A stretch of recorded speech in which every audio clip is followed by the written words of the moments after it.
Programme में हमारे साथ मौजूद हैं साबिक चेयरमैन क्रिकेट बोर्ड और ZTBL के भी प्रेसिडेंट रह चुके हैं। इसके साथ साथ 2 बार मरकज़ में शुगर मिल एसोसिएशन के हेड रह चुके हैं। इस वक्त भी पंजाब शुगर मिल एसोसिएशन के प्रेसिडेंट हैं। किसी तारुफ के मोहताज नहीं है। 2 बार पाकिस्तान क्रिकेट बोर्ड के चेयरमैन रह चुके हैं। इनके क्रेडिट में बहुत सारी चीज़ें जाती हैं। पाकिस्तान पीपल्स पार्टी के बड़े सीनियर रहनुमा हैं। साथ साथ चौधरी ज़का अशरफ, आसिफ अली जरदारी के इनका शुमार आसिफ अली जरदारी के बड़े करीबी साथियों में होता है। इनके क्रेडिट के ऊपर पाकिस्तान सुपर लीग का इनेकाद, जो पहली सुपर लीग हुई थी पाकिस्तान में, वो चौधरी ज़का अशरफ जब क्रिकेट बोर्ड के चेयरमैन थे तो इन्होंने इसकी बुनियाद रखी थी। इसके बाद 14 साल के बाद पाकिस्तान टीम भारत गई थी। ये भी ज़का अशरफ की डिप्लोमेसी थी। क्रिकेट डिप्लोमेसी के नतीजे में हमें कामयाबी मिली थी। गुड गवर्नेंस क्रिकेट बोर्ड हो या शुगर मिल एसोसिएशंस हो, शुगर के बड़े बड़े बहरान पाकिस्तान में आए, उनमें भी ज़का अशरफ का एक अहम किरदार था उस बहरान से निकालने में। साबका हुकूमत हो या मौजूदा हुकूमत हो, ज़का अशरफ साहब शुगर के हवाले से भी बड़े जाने पहचाने हैं, बड़ी नामवर शख्सियत है। Thank you very much Zaka Ashraf साहब, आपने प्रोग्राम में हमें वक्त दिया। ज़का अशरफ साहब, चूँकि पाकिस्तान पीपल्स पार्टी के भी बड़ी आपके साथ एफिलेशन है, पीपल्स पार्टी के पुराने रहनुमा रह चुके हैं, ज़रा मुल्की सियासी सूरत हाल से अगर शुरू करें बातचीत कि क्या सियासी सूरत हाल आपको इस वक्त नज़र आ रही है? हाँ जी, बिस्मिल्लाहिर्रहमानिर्रहीम। मुल्क की सियासी सूरत हाल अगर आप देखें तो इंशाअल्लाह ताला मुझे उम्मीद है कि बेहतरी की तरफ जा रही है। जो भी क्राइसिस पहले क्रिएट हुए थे, अब वो बड़ी कौमी मुफाहमत के साथ हमारी पाकिस्तान आर्मी, हमारे सदर पाकिस्तान, वज़ीर आज़म साहब और सारे मिल के इसको हल करना चाह रहे हैं और मैं समझता हूँ कि ये कामयाब होंगे। और हमारी दुआएं हैं कि पाकिस्तान को स्टेबल रखें, पाकिस्तान की इकॉनमी को स्टेबल कर रखें और इसमें मज़ीद जो बेहतरी आ सकती है मुल्क के लिए वो करनी चाहिए। सर, आपने इकॉनमी की बात की। माशी सूरत हाल बहुत ज़्यादा डिस्टर्ब है, कोई माशी इस्तेकाम नहीं है। सर, आप समझते हैं कि आइंदा आने वाले दिनों में पाकिस्तान उन क्राइसिस से निकल पाएगा? जी, मैं समझता हूँ कि जिस तरह नेशनल यूनिटी अभी चल रही है उसमें अगर हम सारे मिल के इसके ऊपर करें, बिज़नेस कम्युनिटी को भी कॉन्फिडेंस में लें और थोड़ी सी हुकूमत अगर अपनी पॉलिसीज़ प्रो बिज़नेस कर दे, उनकी जो एक्सपोर्ट्स को थोड़ा सा सपोर्ट करे ताकि मुल्क के अंदर जो चीज़ें बन रही हैं उनको इंटरनेशनल मार्केट तक एक्सेस हो। जितनी आपकी एक्सपोर्ट्स बढ़ेंगी उतना आपके रिजर्व्स बढ़ेंगे। अगर यहाँ पर ब्यूरोक्रेटिक चैनल्स इतने स्ट्रॉन्ग किए जाएंगे तो फिर आपकी एक्सपोर्ट नहीं बढ़ेंगे। अगर एक्सपोर्ट्स नहीं होंगी तो फिर आपकी इकॉनमी में बेहतरी नहीं आ सकती। तो ये मैं समझता हूँ, मेरी सजेशन ये है कि हुकूमत को और बिज़नेस कम्युनिटी को मिल के चलना चाहिए। जिन जिन के इशूज़ आ रहे हैं, चाहे वो जिस इंडस्ट्री के भी है, उस इंडस्ट्री के लोगों को बुलाकर उसकी मशावरत से करें। ये मुल्क हमारा है, हमारी हुकूमत भी हमारी है, हमने इस मुल्क में बेहतरी लानी है, पाकिस्तान को नई मंजिलों की तरफ लेके जाना है और तभी वो मुमकिन होगा जब हमारी आपस में यूनिटी और इत्तेफाक के साथ चलेंगे। सर, आप ZTBL के भी प्रेसिडेंट रहे हैं, वो इदारा लॉस के अंदर था। आपने सर किस तरह रिकवर किया? कौन कौन से चैलेंजेस आपके सामने आए? जी, मैंने तो ये देखें, जब ZTBL में आया तो हमारे को कैरी फॉरवर्ड को 30 बिलियन के लॉसेस चल रहे थे और मैंने उसमें बाहर के मुल्कों में रोबो बैंक है उसको स्टडी किया था।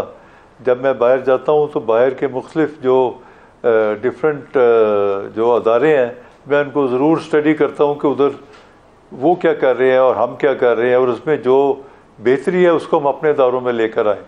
तो मैंने उस वक्त जो स्टेट बैंक के गवर्नर साहब थे उनको भी सजेस्ट किया, उन्होंने बड़ा पॉजिटिव रिस्पांस दिया और फ़ौरन जो टीम्स हैं वो बैंकों की रवाना की एग्रीकल्चर की।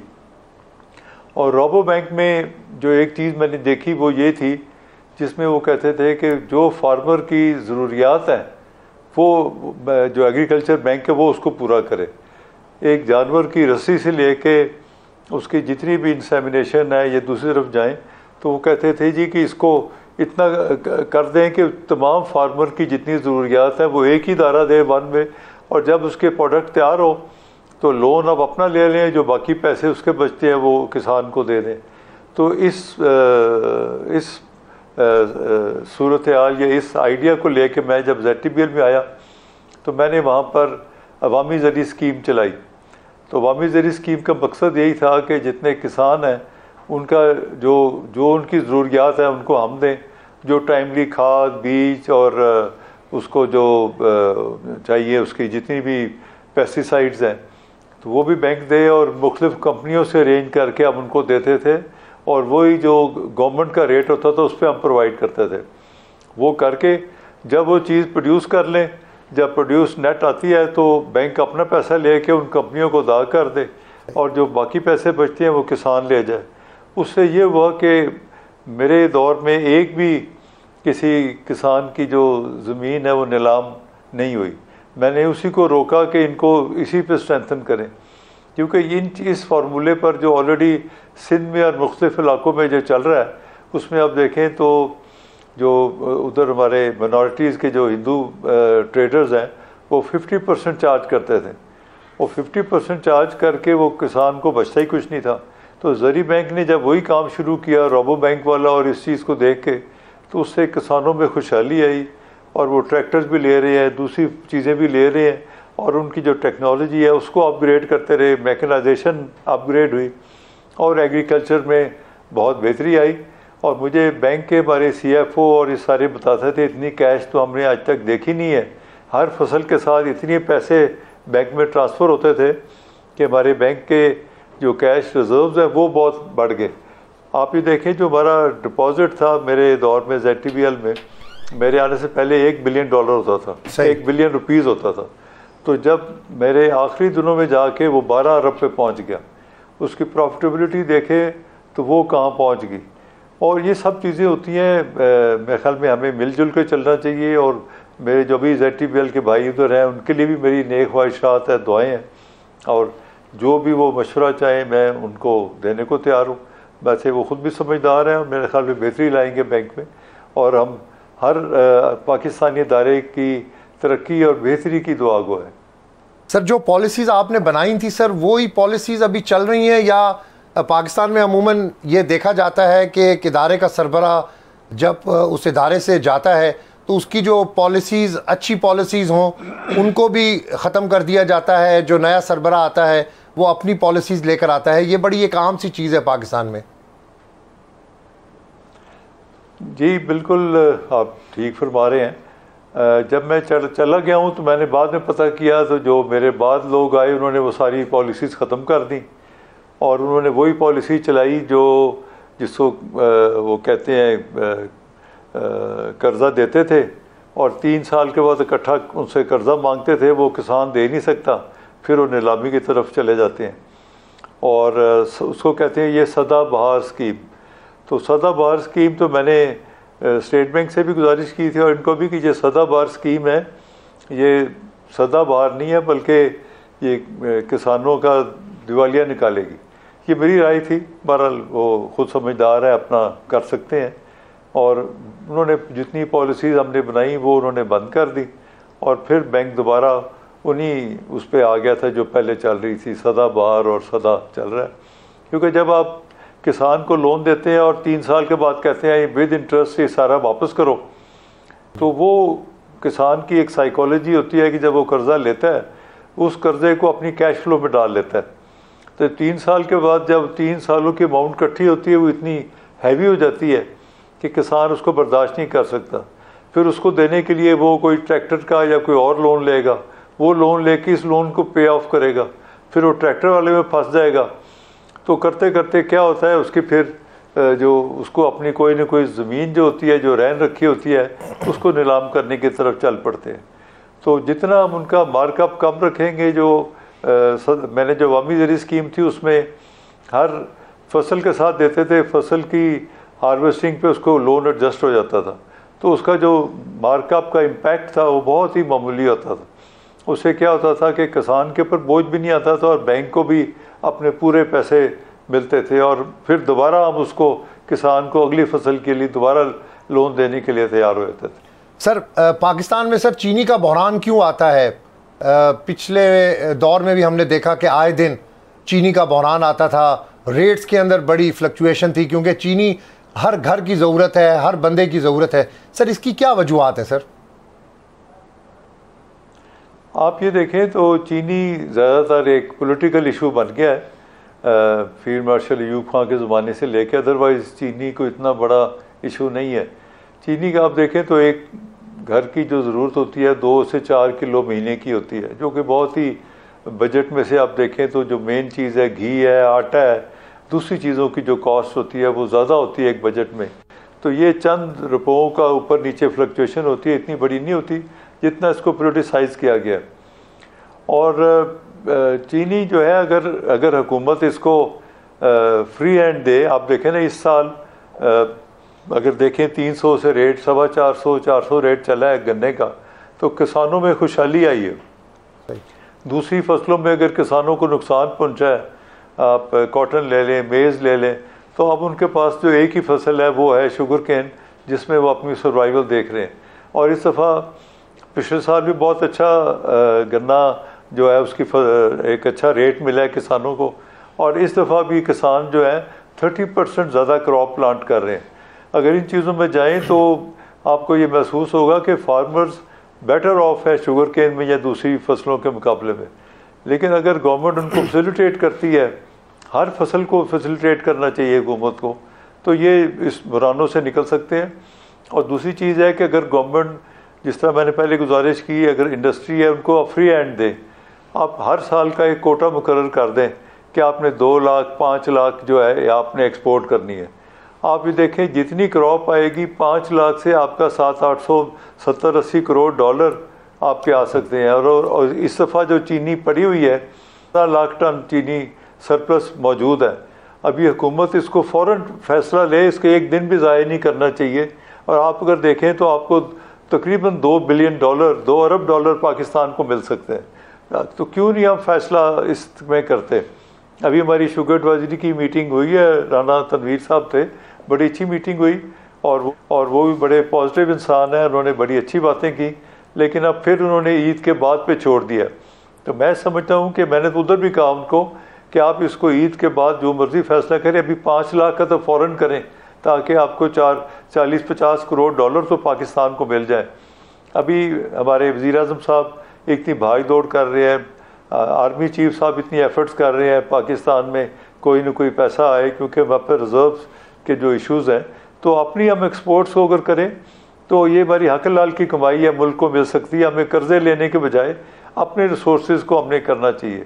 अभी गवर्नमेंट का ये अच्छा, मैंने अखबार में आज पढ़ा कि वो कह रहे हैं गंदम भी सरप्लस है, उसको भी हम एक्सपोर्ट करेंगे, और कोई चीनी जो सरप्लस है उसको भी करेंगे। ये बड़ी अच्छी चीज़ है। पॉलिटिसाइज किस तरह होती हैं सर चीज़ें?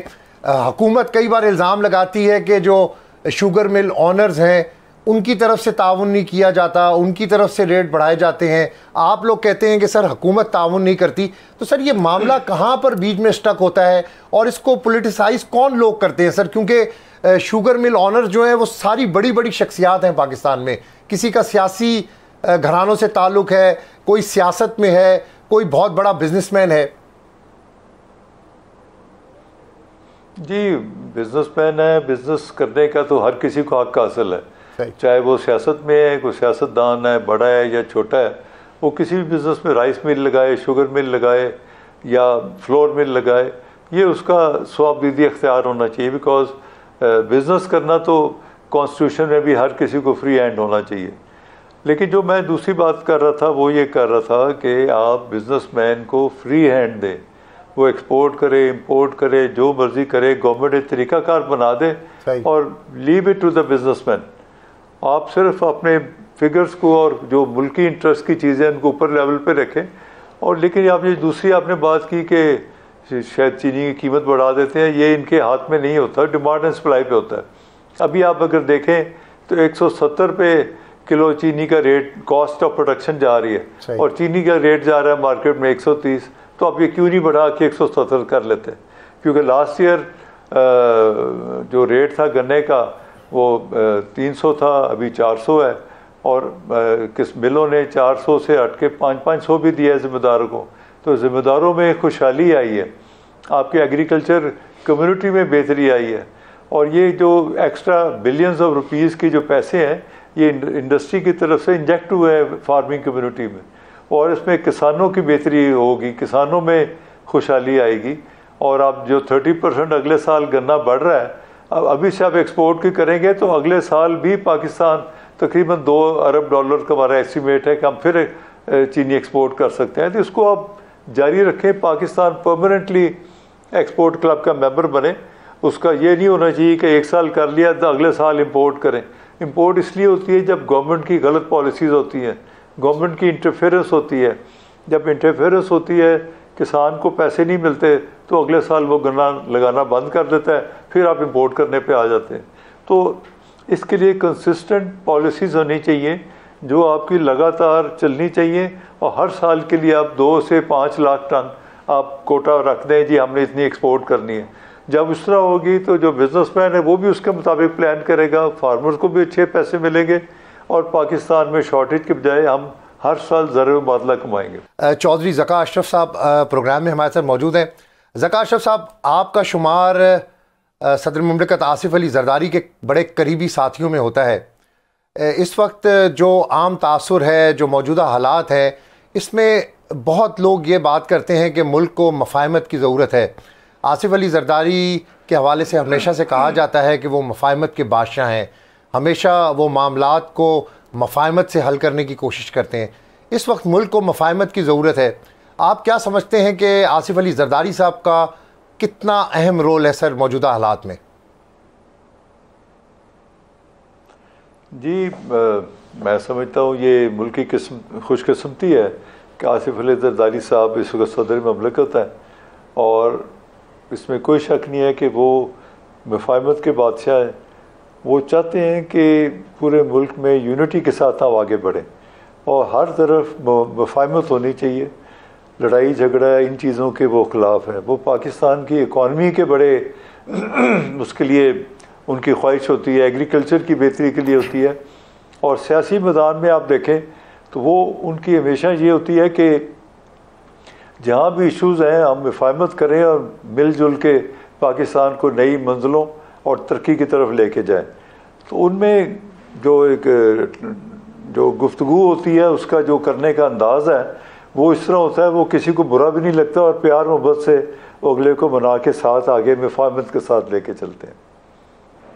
सर मौजूदा जो सियासी हालात हैं सर, इसमें मफाहमत की कितनी ज़रूरत है सर? आपके सामने है पीछे जो दौर रहा, उसके बाद जो हालात हुए, बानी तहरीक इंसाफ जेल में है, लड़ाइयाँ चल रही हैं, सब बात कर रहे हैं मफाहमत की।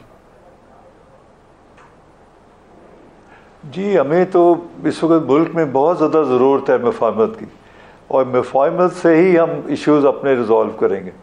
तो हमें मफाहमत से आगे बढ़ना चाहिए, मफाहमत के साथ ही आगे चलना चाहिए, और मफाहमत की अशद ज़रूरत है, जिसको मैं समझता हूँ जरदारी साहब में वो अहलियत मौजूद है कि वो मफाहमत के साथ, प्यार मोहब्बत के साथ, मुल्क में एक यूनिटी के साथ वो आगे बढ़ सकते हैं।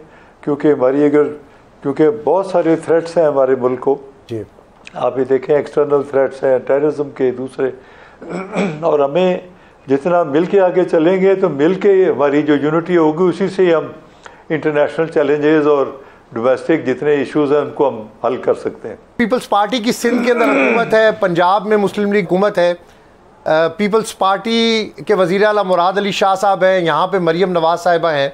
सर थोड़ा सा कंपैरिजन करें दो सूबों का गवर्नेंस के हवाले से, और जो आइंदा आप समझते हैं कि आइंदा दिनों में सूबे में किस तरीके से तरक्की होनी चाहिए, चाहे वो सिंध है, चाहे वो पंजाब है, चाहे बलोचिस्तान है, चाहे वो KPK है। आप ये देखें कि अभी जिस तरह आपने सदर आसिफ अली जरदारी साहब की बात की, मैं उनकी जो सोच की एक चीज़ की बहुत ज़्यादा दाद देता हूँ।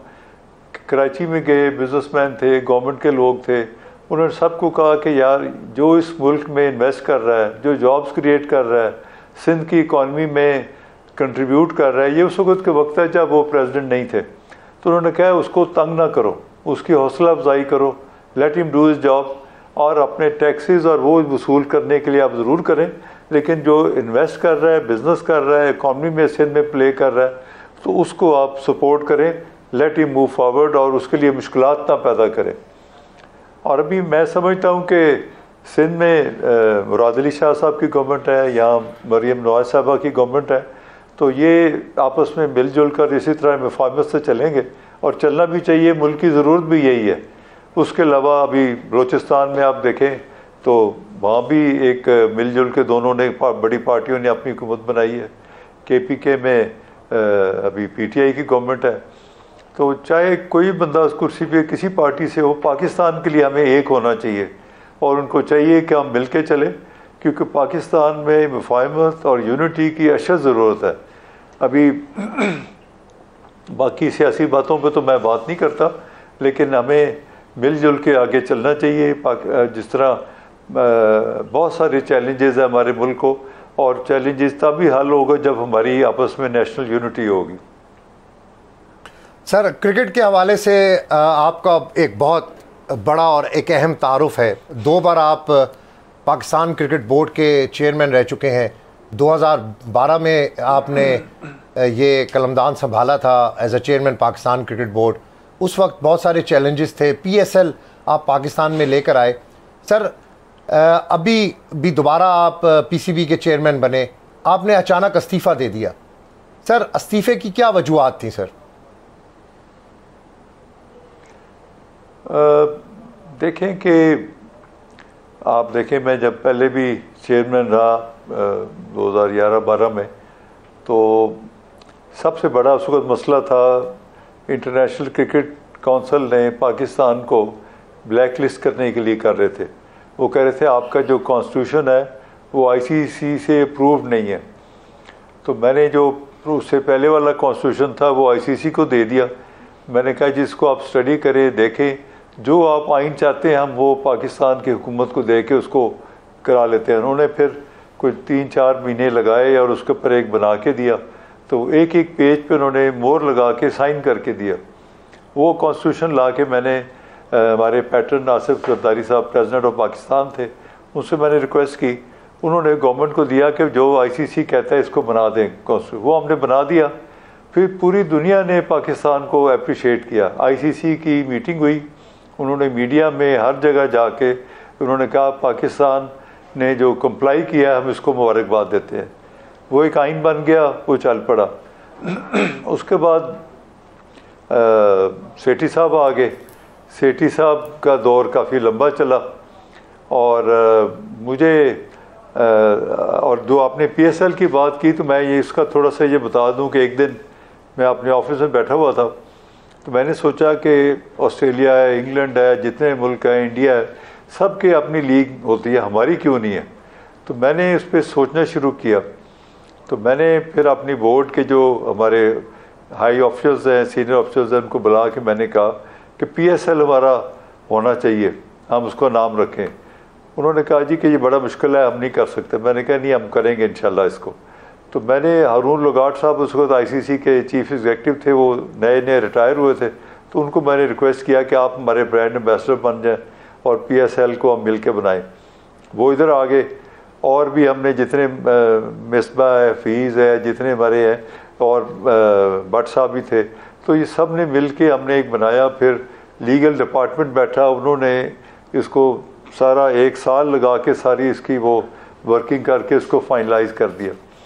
तो जब हम लॉन्च करने लगे तो गवर्नमेंट दूसरी आ गई, उन्होंने मुझे हटा दिया।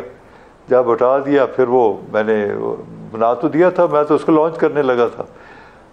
अब मुझे देख के बड़ी खुशी हुई कि वो जो PSL मैंने बनाया था आज कितना बड़ा दरख्त बन गया है। PCB की मेजर अर्निंग्स ही अब PSL से, तो ये अल्लाह ताला का बड़ा करम है।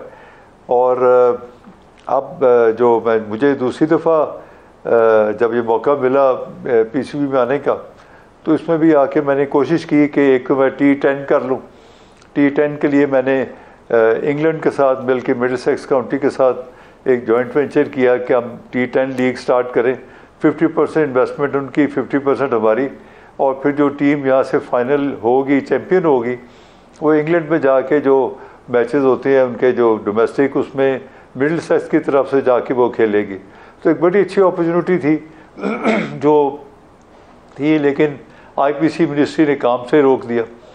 दूसरा मैंने एक बड़ी अच्छी की थी ये ऑस्ट्रेलियन क्रिकेट बोर्ड के साथ कि हमारी जो वुमेन टीम है, जो हमारी अंडर 19 टीम है, ये हम ऑस्ट्रेलिया भेजे करेंगे हर साल। वो हमारी टीम को ट्रेन करेंगे, उनकी एकेडमी में हमारे लोग जाएंगे, उनकी वुमेन और उनकी अंडर 19 पाकिस्तान आएगी उनको हम पाकिस्तान की कंडीशंस के मुताबिक उनकी ट्रेनिंग करेंगे। तो इसका हर साल जो हम करते थे, हमारी जो फ्यूचर क्रिकेट का है वो बहुत ऊपर आ जाता। और इसको मैं समझता जब ऑस्ट्रेलिया गया तो उनके क्रिकेट ऑस्ट्रेलिया के जो चेयरमैन, उनके प्राइम मिनिस्टर ने बुला के हमारी टीम और हमारे ऑनर में इतना बड़ा एजाज़ी खाना दिया, जो कि बहुत बड़ी ऑनर थी। तो दुनिया जिस चीज़ को एक्नॉलेज करती है, पाकिस्तान में उसके उल्ट चलते हैं। हर चीज़ आप अच्छा भी करें। ग्लैन मगरा उधर आए, उनको रिक्वेस्ट की, उन्होंने कहा मैं आऊँगा पाकिस्तान में। तो पाकिस्तान में जो एकेडमी में जो बॉलिंग के जो आपके चंद लोग हैं, उनको मैं फास्ट बॉलिंग की भी करा दूंगा। उसने कहा ये भी कमिट कर लिया, मैं इंडिया में कर रहा हूँ, मैं उधर आऊँगा पाकिस्तान। तो ये सब अपॉर्चुनिटीज़ होती है जिसको पूरी दुनिया अप्रिशिएट कर रही है। मैंने बीसीसीआई से मीटिंग की तो इंडियन क्रिकेट बोर्ड को मैंने कहा कि आप क्यों नहीं पाकिस्तान आते।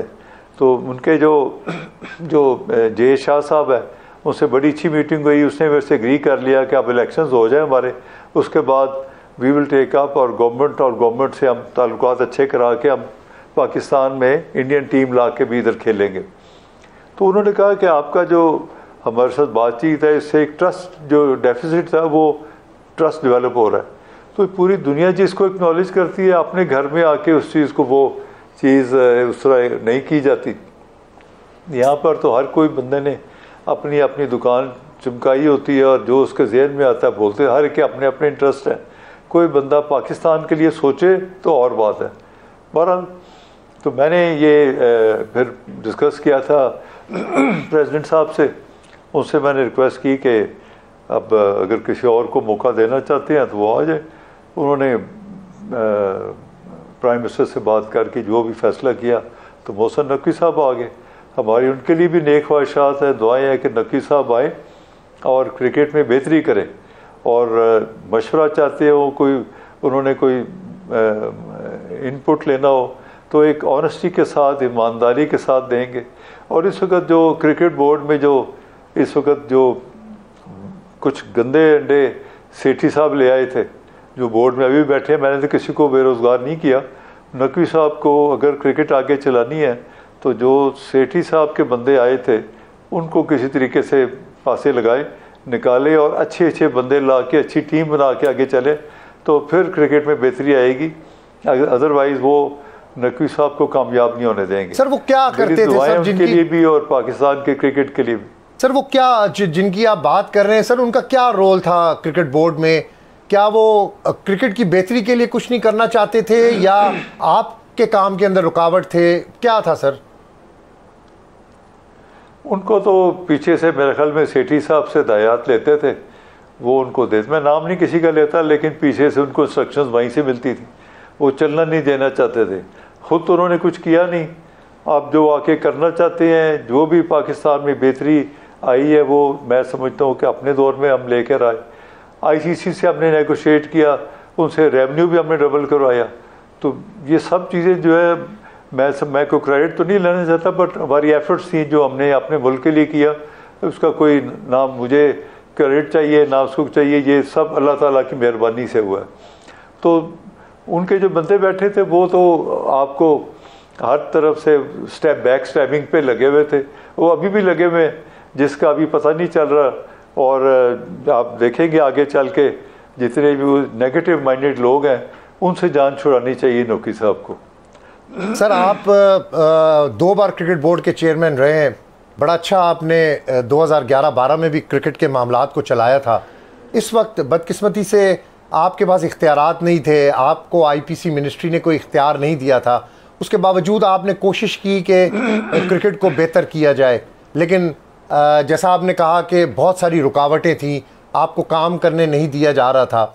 सर टीम की परफॉर्मेंस, प्लेयर पावर्स, क्या ये अभी भी एग्जिस्ट करती हैं चीज़ें पाकिस्तान क्रिकेट टीम में, क्रिकेट बोर्ड के अंदर? जो ग्रुपिंग है अभी भी मौजूद है सर?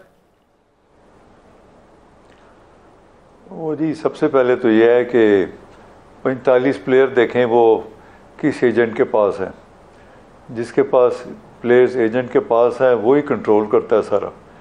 तो उसको ब्रेक करना ज़रूरी था, मैं उसको ब्रेक करना चाह रहा था, आगे चल रहा था। अब मैं आगे पॉलिसी करना चाहता कि एक एजेंट के पास 2 से ज़्यादा खिलाड़ी नहीं होने चाहिए। तो जिस एजेंट के पास 45 खिलाड़ी होंगे तो डिक्टेट तो वो करेगा ना, बोर्ड तो नहीं करेगा। तो परफॉर्मेंस और सब चीज़ें उसमें आ जाती हैं। आप भी मेरा मतलब समझ जाए। बिल्कुल सही कह रहे हैं सर, लेकिन जब आपके पास ये इन्फॉर्मेशन पहुंची, जो एक मीडिया के अंदर भी चीज़ें आई थी, आपके पास तो बड़ी वैलिड इन्फॉर्मेशन थी इंजमामुल हक साहब के हवाले से, आपने खुद इंजमाम साहब को अपॉइंट किया था सर, कितना शॉकिंग था आपके लिए सारा कुछ? इंजमाम की मैं शुरू से बड़ी इज़्ज़त करता था। वर्ल्ड कप में जब इमरान खान कैप्टन थे तो ये एज अ बैट्समैन इनकी बड़ी परफॉर्मेंस थी, तो मुझे उनकी गेम शुरू से बड़ी पसंद थी। मैं उनको बड़ा रिगार्ड करता था। मुझे ये नहीं पता था कि ये वो साया कॉरपोरेशन में निकल आएंगे। तो मैं आउट ऑफ रिस्पेक्ट मैंने कोई एक्शन भी ना उस तरह लिया, लेकिन जैसे बात निकली तो मैंने इनको बुलाना चाहा, उन्होंने पहले इस्तीफ़ा भेज दिया। तो बहरहाल मेरा उनके लिए जो भी फिर भी सबके लिए विशेज़ हैं, बेस्ट विशेज़ हैं कि वो जहाँ भी हों अपने मुल्क के लिए सोचे। ये साया और ये धूप और साया को छोड़े। They should look for the betterment of Pakistan. Pakistan के क्रिकेट के लिए सोचना चाहिए, अपने मुल्क के लिए सोचना चाहिए। और ये जो इस टाइप की जो बनी हुई है 45 प्लेयर्स वाले जो कॉरपोरेशंस हैं, ये बड़े बड़े प्लेयर्स, मीडिया के बंदे, जर्नलिस्ट सब उन्होंने काबू किए होते। तो बहरहाल दुआई करते हैं अल्लाह ताला हमारे मुल्क को और हमारे क्रिकेट को भी इनके असर रसूख से महफूज रखे। हाइब्रिड मॉडल एशिया कप, उसकी जिम्मेदारी आप पर डाल दी जाती है। 2023 वर्ल्ड कप में पाकिस्तान टीम की शिकस्त, उसकी जिम्मेदारी भी आप पर डाल दी गई। बड़ी तनकीद हुई आप पर सर, आपने इस तनकीद का अभी तक कोई जवाब नहीं दिया। जी मैं साथ साथ वैसे क्लियर करता रहा हूँ कि हाइब्रिड मॉडल तो मेरे से पहले नजम सेठी साहब ने उसको किया था, पहली दफ़ा इंट्रोड्यूस किया। हमारे तो नॉलेज में भी नहीं है ये हाइब्रिड, कभी सुना भी नहीं था कि हाइब्रिड मॉडल भी होता है। तो उन्होंने इस पर किया था, कोई आई डोंट नो क्या उनकी मजबूरियाँ थी, वो हमारे इल्म में नहीं है, और उन्होंने किया था उसे और इंडिया के साथ मिल के और सारा उन्होंने किया। कुछ पाकिस्तान के मैचेस श्रीलंका में रखे, कुछ इधर रखे, तो इस तरह करके उन्होंने किया था। और बाकी जो वर्ल्ड कप एशिया कप की आप बात कर रहे हैं, उसमें जो टीम की सिलेक्शन है वो भी पहले हो चुकी थी और सब कुछ हो चुका था। कोचेस भी थे, जो जूम पे कोचिंग करते थे वो लोग भी मौजूद थे। तो मैंने तो उसके बाद आके सीनियर क्रिकेटर्स जिनको बड़ा ऑनरेबल समझता हूँ, हफीज़ है, मिसबा है, उनसे मशवरा करके तो मैंने जो भी नई टीम आगे लाए, कोशिश हमने यही की कि लेकिन उसके बाद हमारे जो एक टफ़ टूर आ गया हमारे पास ऑस्ट्रेलिया और न्यूजीलैंड का। We tried our best. हमारी प्लेयर कई नए थे, ज़्यादातर हम नए लोगों को चांस दिया, क्योंकि ऑस्ट्रेलिया में आज तक पाकिस्तान ने हराने का चांस उसका नहीं मिला। तो that was our, we did our best. बाकी अल्लाह के हाथ में हार जीत तो सर प्लेयर्स में ग्रुपिंग के हवाले से सर आपके पास बहुत सारी इंफॉर्मेशन थी सर। मिकी आर्थर ने भी आपको वर्ल्ड कप के बाद रिपोर्ट दी थी, टीम मैनेजमेंट भी आपको रिपोर्ट दी थी सर। वो रिपोर्ट थोड़ी सी शेयर करिएगा सर, क्या था उसमें सर? अब उसका क्या शेयर करना, बिकॉज मीडिया में जाएं तो अपने ही लोगों के ऊपर आती है, लेकिन उसको उस तरह तो नहीं करना चाहते। लेकिन मैं समझता हूँ कि जो फिटनेस है, जो तैयारी है, वो पूरी होनी चाहिए। नई कंट्रोवर्सी में हम ना ही जाएँ तो बेहतर है। और मिकी आर्थर ने बिल्कुल कही बात। बहुत सारे चेयरमैन्स के बारे में उन्होंने बात की कि इन्होंने ये कहा था, ये किया था, जिसकी वजह से हमारा फिटनेस भी नहीं उस तरह नहीं था। कई प्लेयर्स के हम फिटनेस टेस्ट लेते ही नहीं थे बिकॉज हमें इंस्ट्रक्शंस थी। तो इस टाइप की चीज़ें थी। बाकी मैं एक बात पे शुक्रिया अदा करता हूँ कि मेरे साथ जो टीम थी, मोहम्मद हफीज़ थे और जितनी भी टीम मेरे साथ जिन्होंने काम किया, और अब भी शायद बोर्ड में कुछ है, उनके लिए भी मेरी बेस्ट विशेज़ है कि वो आगे बढ़ें और अपने मुल्क के लिए जो बेहतर से बेहतर खिदमत हो सकती है वो करनी चाहिए। सर, बाबर आजम ZTBL में थे, आपने बड़ा उसको सपोर्ट किया।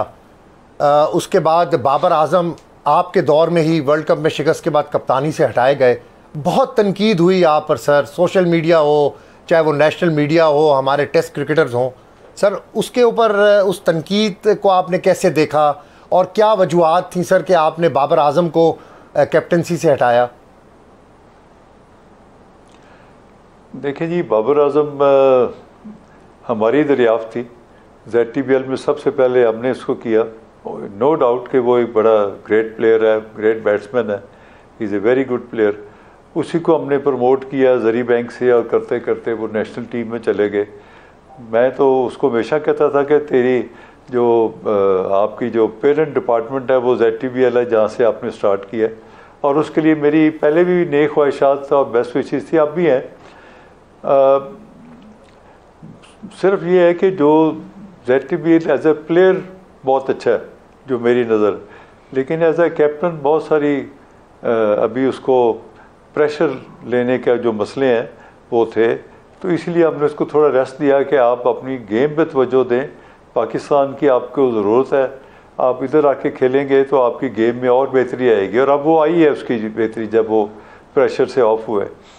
तो जो भी फैसले किए वो फैसले वो थे जो पाकिस्तान के मफाद में थे, पाकिस्तान की बेहतरी के लिए थे, और जो भी हमने बेहतर समझा नेक नीति से अल्लाह ताला को हाज़िर नाज़िर जान के हमने उसके फ़ैसले किए और आगे बढ़े। बाकी तनकीद जो आप कहते हैं, तनकीद दोनों तरफ थी। वो 50% कहते थे आपने बहुत अच्छा किया है, 50% कहते थे आपने नहीं अच्छा किया, और हर बंदा कहता था कि अभी ज़रा इसको थोड़ी और ग्रूमिंग की ज़रूरत है। अब वो क्योंकि अब नई PCB मैनेजमेंट को कैप्टन बना दिया है, तो मेरी अब उनके लिए, because he is captain of Pakistan cricket, तो मेरी बेस्ट विशेज़ है उनके लिए भी कि वो जाएं और कुछ जो पहले गलतियां थी उनको भी ठीक कर लें और पाकिस्तान के लिए परफॉर्म करें, पाकिस्तान के लिए खेलें। कि पाकिस्तान है तो हमें पाकिस्तान कम्स फर्स्ट, बाकी चीज़ें तो अपनी ख्वाहिशात या किसी के XYZ की तो मैटर नहीं करती।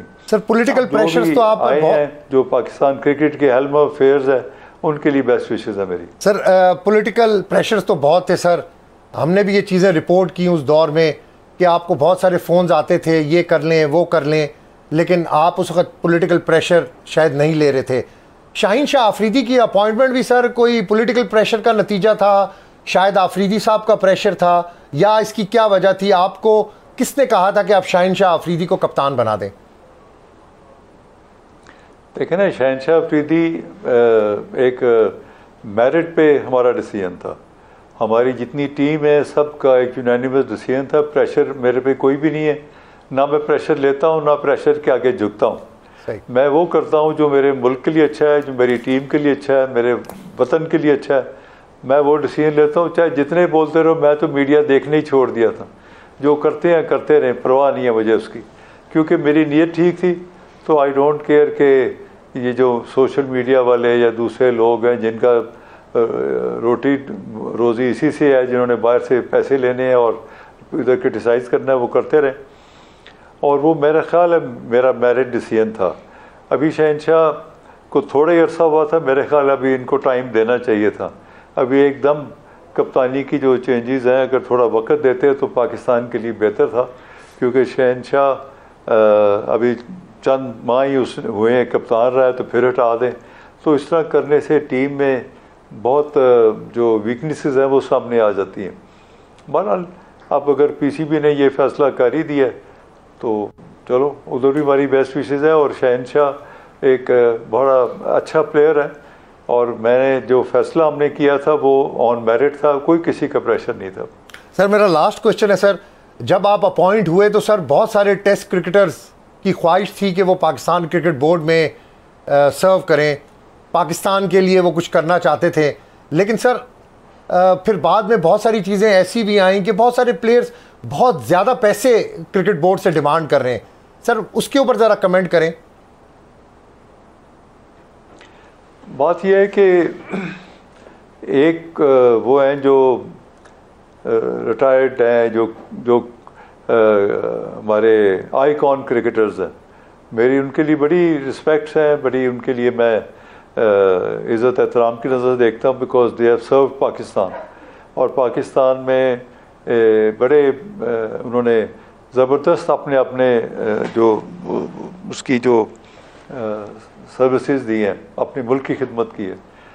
मेरा ये ख्याल था, ये मैं सोचता था कि जो नए नए क्रिकेटर्स आए हैं, जो मॉडर्न डे क्रिकेट के प्लेयर्स हैं, उनको मौका मिले, क्योंकि पाकिस्तान में अगर मॉडर्न डे क्रिकेट के प्लेयर्स आएंगे जो अभी खेल रहे हैं या अभी वहाँ से रिटायर हुए हैं, तो वो अगर आते हैं तो वो उनको आजकल की जो लेटेस्ट टेक्निक्स हैं क्रिकेट की उनको पता होंगी। इसके बजाय कि आप जो पुराने क्रिकेटर्स हैं जिन्होंने कई सालों से क्रिकेट भी छोड़ दी है, वो रिटायर्ड है, उनको ला के बिठा देंगे तो एक स्टेटस को होगा। तो ये मेरी ख्याल थी, उनकी ख्वाहिश ज़रूर थी, लेकिन क्योंकि मैं देखता था कि पाकिस्तान का मफाद क्या है। पाकिस्तान का मफाद मेरे नज़दीक था कि जो मॉडर्न डे क्रिकेट के जो क्रिकेटर्स हैं उनको मौका दिया जाए, जो लेटेस्ट टेक्निक्स हैं, जिनके पास नई टेक्नोलॉजी है, दुनिया जो टेक्नोलॉजी चला रही है, हम उस टेक्नोलॉजी पे आएँ। तो इसलिए मैंने उन क्रिकेटर्स को जिसमें एक मोहम्मद हफीज़ बहुत बड़ा नाम है, वो एज ए प्लेयर भी बहुत अच्छा रहा है, एक बड़ा ऑनेस्ट और मोहब्ब वतन है, और हमेशा वो जब भी जाता था वो अपने मुल्क का पाकिस्तान जिंदाबाद का नारा लगा के टीम को आगे लेके जाता था, जो कि मैं समझता हूँ कि नेशनलिस्ट होना बहुत ज़रूरी है। Pro Pakistan, for Pakistan, we are here to do, और हमें अपने मुल्क की। सर, पाकिस्तान में फॉरेन कोचेज़ होने चाहिए या लोकल कोचेज़ होने चाहिए? सर, क्या आप क्या एडवाइस करते हैं, क्योंकि आपका अपना बड़ा तजुर्बा रहा है एज ए चेयरमैन? मैं समझता हूँ कि जो इनको बेहतरीन कोच मिले वो लाने चाहिए, जिनको अगर पाकिस्तान के अच्छे हैं तो वो आ जाए, बाहर से है तो वो ले। लेकिन एक चीज़ है कि जो मैंने कोचेज़ रख लिए थे, मेरे ख्याल में अभी पीसीबी को उनको चलाना चाहिए था, क्योंकि आप ये जाएंगे तो इनको अच्छे कोचेज़ मिलने बहुत मुश्किल है, क्योंकि बड़ी शॉर्टेज है। पूरी दुनिया में लीग मैचेस और लीग सारी गेम शुरू हो गई है, और ये जो अभी आ गए थे वो भी मेरी रिक्वेस्ट करने पे आए थे, बिकॉज उनको तो बाहर पैसे ज़्यादा मिल रहे थे, लेकिन उन्होंने मेरे कहने पे सईद अजमल है या उमर गुल है, मोहम्मद हफीज़ है, ये सारे मेरे कहने की, मेरे रिक्वेस्ट करने की वजह से आए थे। और वो इधर आकर उन्होंने जो बाहर से उनको पैसे मिल रहे थे उससे कम बोर्ड उनको दे रहा था, वो आए और अब इन्होंने हटा दिया है। तो मेरा ख्याल में इनको काफ़ी दिक्कत पेश आएगी। अब कोचेज़ ढूंढने के मुझे भी 4 महीने लगे और कोई बंदा नहीं मिला। फिर मैंने इनको अपने ज़ाती ताल्लुकात पे रिक्वेस्ट कर करके इनको लाया, और उन्होंने, उनकी बड़ी मेहरबानी है, मैं उनका शुक्रिया अदा करता हूँ कि उन्होंने हमारी इस चीज़ की इज़्ज़त रखी और अपने मुल्क के जज्बे के लिए आए और आके उसकी खिदमत की अपने। सर, आपसे बड़ा एक लास्ट क्विक रिप्लाई मैं चाह रहा हूँ सर, कि मौजूदा जो क्रिकेट बोर्ड का सेटअप है सर, आप समझते हैं कि ये कामयाब हो जाएगा जिस रोल के ऊपर इस वक्त काम हो रहा है, जिस पैटर्न के ऊपर काम हो रहा है? और सर इसमें एक चीज़ ज़रूर ऐड करिएगा, इसमें एक चीज़ ज़रूर साथ ऐड करिएगा सर, कि वर्ल्ड कप 2023 एक बहुत बड़ा इवेंट था, टीमें वर्ल्ड कप की तैयारी कर रही थी। वर्ल्ड कप पर जाने से पहले सर हमारी टीम की मैनेजमेंट या कप्तान आपके साथ मुज़ाकरात कर रहे थे सेंट्रल कॉन्ट्रैक्ट के ऊपर सर, वो ज़रा शेयर कर दें थोड़ा सा सर, क्विक। हाँ जी, वो सेंट्रल कॉन्ट्रैक्ट पे मुज़ाकरात कर रहे थे, और ख़तरा ये भी था कि ऊपर से वर्ल्ड कप आ रहा है, तो बिल्कुल at the last leg of time कोई और क्राइसिस ना क्रिएट हो जाए। उसमें हमारे जो कप्तान अभी बन गए हैं, इन्होंने, इनसे भी बातचीत हुई, हमारे इंज़मामुल हक साहब भी थे, तो बैठ के हमने इसका जो भी देखा इंटरनेशनल मार्केट में प्लेयर्स का क्या मिल रहा है, उससे मिलती जुलती नज़दीक करके हमने कहा ठीक है, they should play for Pakistan.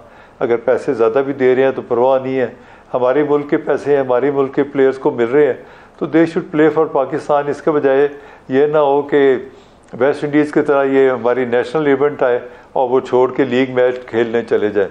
तो मकसद उसमें सिर्फ ये था। सर ऐसा प्रेशर था, ऐसी सिचुएशन थी, परफॉर्मेंस बेस किया हमने। सर ऐसा प्रेशर था, ऐसी सिचुएशन थी उस वक्त सर? नहीं, प्रेशर उससा नहीं था जिसका मैंने कहता मैं तो प्रेशर लेता नहीं। प्रेशर ये ज़रूर था कि टाइम शॉर्ट था, क्योंकि आगे से इंटरनेशनल टूर्नामेंट्स आ रहे थे और हमें ये फैसले करना था और टीम को रवाना भी करना था। तो वो हमारे ज़रूर प्रेशर थे, और टाइम का हमारे वो प्रेशर था और किसी का नहीं था। बाकी तो बैठ के हमने कप्तान के साथ भी और इंतज़ाम के साथ भी हमने बड़ा अच्छे माहौल में सारा कार्य लिया। और फिर उसका आप देखें कि जो अभी कप्तान बने उसको भी कप्तान थे और उनके बड़े अच्छे मेरे बारे में और पीसीबी के लिए बड़े अच्छे उन्होंने स्टेटमेंट भी दिए। जी बिल्कुल। और फिर वो कोलकाता में जाकर कॉन्ट्रैक्ट भी आप लोगों ने साइन करवाए थे। बहुत शुक्रिया साबिक चेयरमैन पाकिस्तान क्रिकेट बोर्ड और शुगर मिल एसोसिएशन से भी आपका ताल्लुक़ है, ज़का अशरफ साहब, आपका बहुत शुक्रिया, आपने प्रोग्राम में वक्त दिया। प्रोग्राम का वक्त ख़त्म होता है, कल आपसे फिर मुलाकात होगी। अब्बास शबीर को इजाज़त दें, अल्लाह ने के बाद।